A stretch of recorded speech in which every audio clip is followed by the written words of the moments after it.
नमस्कार, आप सबका न्यूज़ मीडिया में स्वागत है। आज मैं बात करूंगी कांचा गाचीबोली और हैदराबाद के आखिरी ग्रीन एरिया की जंग के बारे में।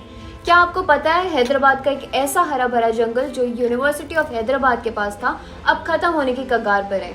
एक ऐसा फॉरेस्ट जहां पर हंड्रेड्स ऑफ ट्रीज, बर्ड्स और एनिमल्स का घर था, उस फॉरेस्ट को अब डेवलपमेंट के नाम पर डिस्ट्रॉय किया जा रहा है। ये एक ऐसी लड़ाई है जो सिर्फ एनवायरनमेंट लवर्स के लिए नहीं बल्कि स्टूडेंट्स, सिविल सोसाइटी और सुप्रीम कोर्ट की भी है।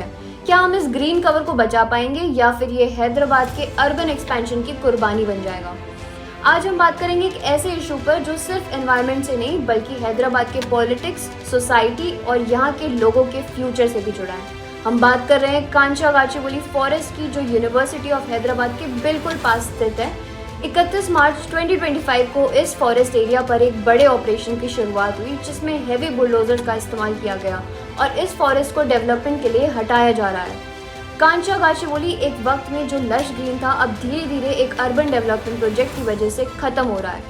स्टूडेंट्स, सिविल सोसाइटी और कई एनवायरमेंटलिस्ट ने इसके खिलाफ प्रोटेस्ट स्टार्ट कर दिए हैं, लेकिन गवर्नमेंट और कंस्ट्रक्शन एजेंसी के बीच तलवार की लड़ाई चली जा रही है। तो चलिए जानते हैं इस पूरे स्ट्रगल की कहानी और क्या ये फाइट जीत पाएंगे हम। कांचा गाचीबोली का एरिया एक वक्त में हैदराबाद यूनिवर्सिटी की 400 एकड़ लैंड का हिस्सा था, जो अब एक अर्बन जंगल बन गया था।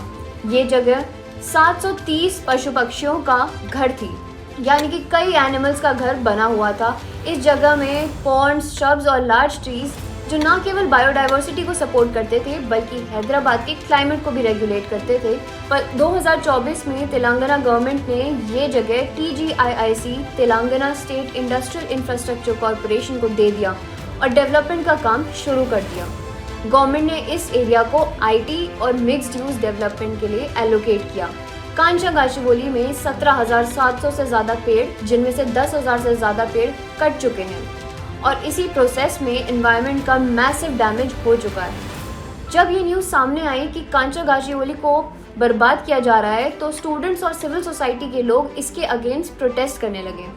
यूनिवर्सिटी ऑफ हैदराबाद के स्टूडेंट्स ने प्रोटेस्ट स्टार्ट किए, जहां उन्होंने अपनी डिमांड रखी कि इस ग्रीन एरिया को बचाया जाए। 31 मार्च को जब कंस्ट्रक्शन वर्क काफ़ी तेज़ हो गया तो प्रोटेस्ट और भी इंटेंस हो गए। पुलिस को डिप्लॉय किया गया और कई स्टूडेंट्स को लाठीचार्ज और अरेस्ट भी किया गया। प्रोटेस्टर्स का कहना था कि फॉरेस्ट को लीगल फॉरेस्ट डिक्लेयर किया जाए ताकि इस एरिया को प्रोटेक्ट किया जा सके। कई एनवायरमेंटलिस्ट और लोकल सिटीजन्स का ये भी कहना है कि गवर्नमेंट के बिना एनवायरमेंटल इम्पैक्ट असेसमेंट किए ये प्रोजेक्ट शुरू कैसे हुआ। उन्होंने ये भी पॉइंट आउट किया कि फॉरेस्ट का destruction long term environmental crisis का सबब बन सकता है। आइए जानते हैं गवर्नमेंट का इसमें क्या कहना है। जब प्रोटेस्ट बढ़ने लगे तो ये मैटर सुप्रीम कोर्ट तक गया। 3 अप्रैल को सुप्रीम कोर्ट ने सो मोटो इस केस का कॉग्निजेंस लिया। तेलंगाना गवर्नमेंट से भी सवाल किया कि डेवलपमेंट प्रोजेक्ट क्यों इतना अर्जेंट था और क्या इस लैंड का एनवायरमेंटल इम्पैक्ट इवैल्यूएट किया गया। कोर्ट ने ऑर्डर्स दिए कि कोई भी ट्री फॉलिंग तब तक क्लियर रोका जाए जब तक गवर्नमेंट कोई और ऑर्डर्स ना दे। गवर्नमेंट को जवाब देने के लिए कहा कि किस वजह से ये प्रोजेक्ट चलाना जरूरी था। उसके बाद तेलंगाना हाई कोर्ट ने भी 2 अप्रैल को गवर्नमेंट को ऑर्डर दिया कि ट्री कटिंग का काम रोका जाए, लेकिन उसके बावजूद कंस्ट्रक्शन और ट्री कटिंग का काम चलता रहा। ये सब दिखाता है कि गवर्नमेंट इस इशू को कितना इग्नोर कर रही है। जब प्रोटेस्ट और लीगल इंटरवेंशंस के बावजूद भी ये डिस्ट्रक्शन चालू रहा तो स्टूडेंट्स और सिविल सोसाइटीज़ ने PIL, public interest litigations file किए। यूनिवर्सिटी ऑफ हैदराबाद के टीचर्स ने भी 2 अप्रैल को एक प्रोटेस्ट ऑर्गेनाइज किया, जिसमें उन्होंने गवर्नमेंट से डिमांड की कि पुलिस को वापस बुलाया जाए और फॉरेस्ट को प्रोटेक्ट किया जाए। सिविल सोसाइटी ने डिप्यूटी चीफ मिनिस्टर और दूसरे मिनिस्टर से मिलकर बताया कि कांचा गाचीबोली फॉरेस्ट कितना इम्पोर्टेंट है, लेकिन उनके एफर्ट्स का कोई असर नहीं हुआ। किरण कुमार विसा, सिविल सोसाइटी के एक मेंबर ने कहा, ये डिस्ट्रक्शन गवर्नमेंट की एनवायरनमेंट के प्रति नेग्लिजेंस यानी लापरवाही को दिखाता है। विसा ने कई वायलेशंस पॉइंट आउट किए, जैसे कि Telangana water, land and trees act, wild life protection act का वायलेशन और एनवायरमेंटल इम्पैक्ट असेसमेंट का ना होना।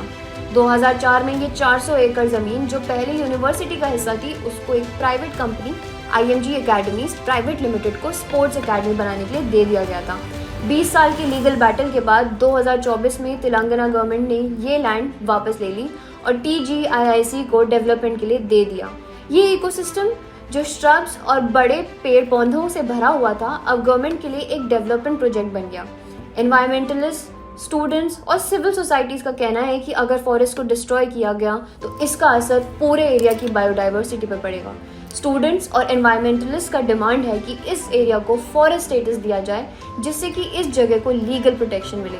डॉन टी नारासिम्हा रेड्डी, एक पब्लिक पॉलिसी एक्सपर्ट, ने कहा, जब ये लैंड ग्रेजिंग था तब भी ये इम्पोर्टेंट था, लेकिन अब ये फॉरेस्ट बन चुका है। इसके डिस्ट्रक्शन से हमें long term environment problems face करनी पड़ेंगी। जून 2024 में तेलंगाना गवर्नमेंट ने गवर्नमेंट ऑर्डर जारी किया, जिसमें ये 400 एकड़ लैंड TGIIC को दिया गया और ये कहा गया कि इस एरिया को IT और मिक्स्ड यूज डेवलपमेंट के लिए यूज़ किया जाएगा। चीफ मिनिस्टर रेवनाथ रेड्डी ने इस डेवलपमेंट को 50,000 करोड़ रुपए का इन्वेस्टमेंट और 5 लाख जॉब्स क्रिएट करने का प्रॉमिस किया, लेकिन इस प्लान की कोई कॉन्क्रीट डिटेल्स अवेलेबल है ही नहीं।